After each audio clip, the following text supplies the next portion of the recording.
Kesal, sejumlah warga yang menyaksikan rekonstruksi kasus pembunuhan Tuti Suhartini dan anaknya Amalia Mustika Ratu di Subang, Jawa Barat menyoraki sang aktor utama sekaligus suami korban, Yosep Hidayah. Rekonstruksi pembunuhan mengundang rasa ingin tahu warga. Selain menutup dan mengalihkan arus kendaraan menuju TKP, polisi juga menurunkan puluhan personil untuk mengamankan jalannya proses rekonstruksi.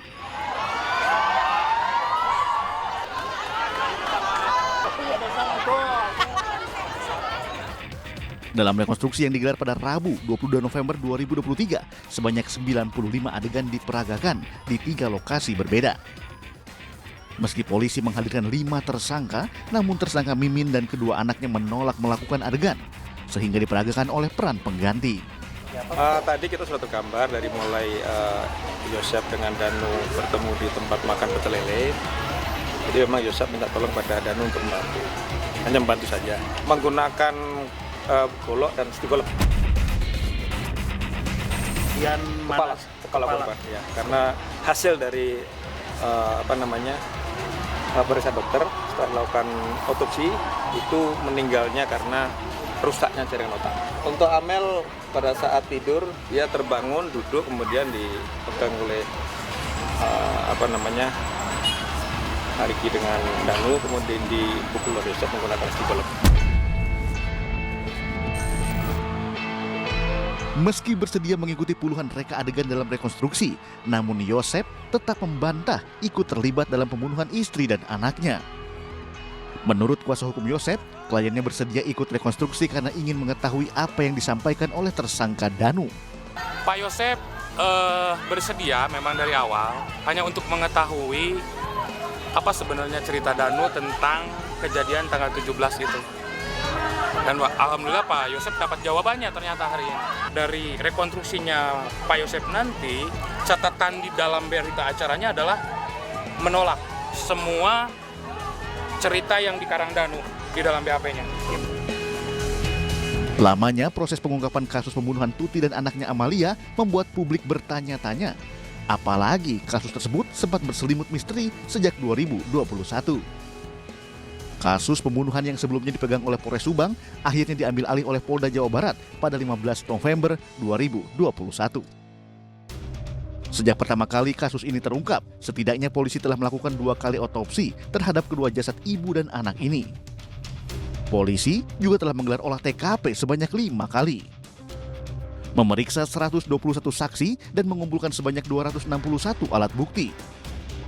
Polda Jawa Barat juga meminta keterangan dari 7 saksi ahli, mulai dari ahli sketsa wajah, dokter kesehatan jiwa, hingga anjing pelacak canine.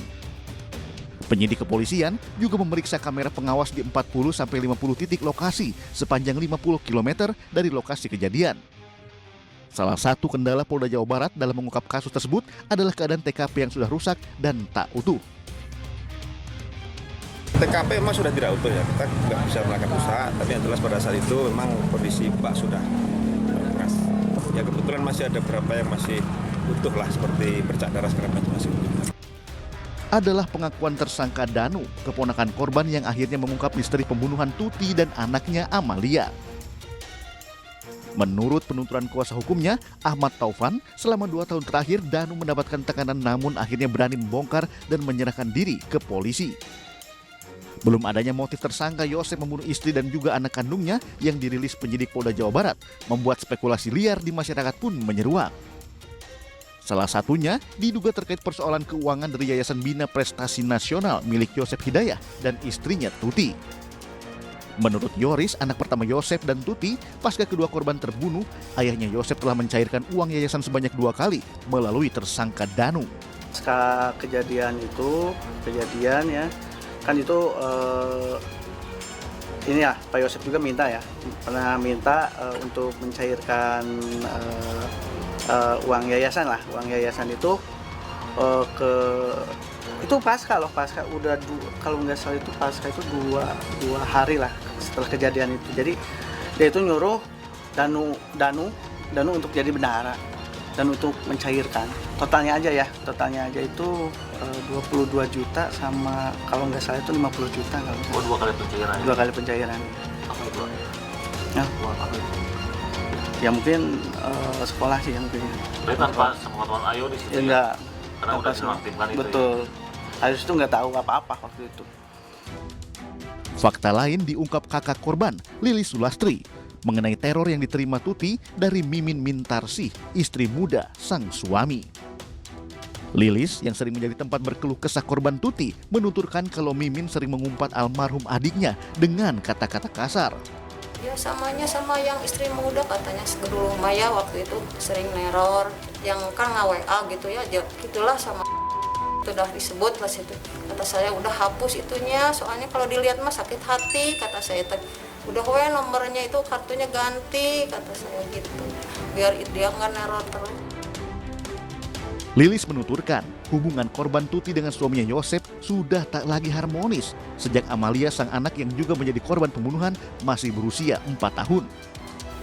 Ada percecokan dengan bapaknya atau Ya sama bapaknya bertengkar gitu. emang nggak harmonis dari dulu waktu Amel usia 4 tahun udah.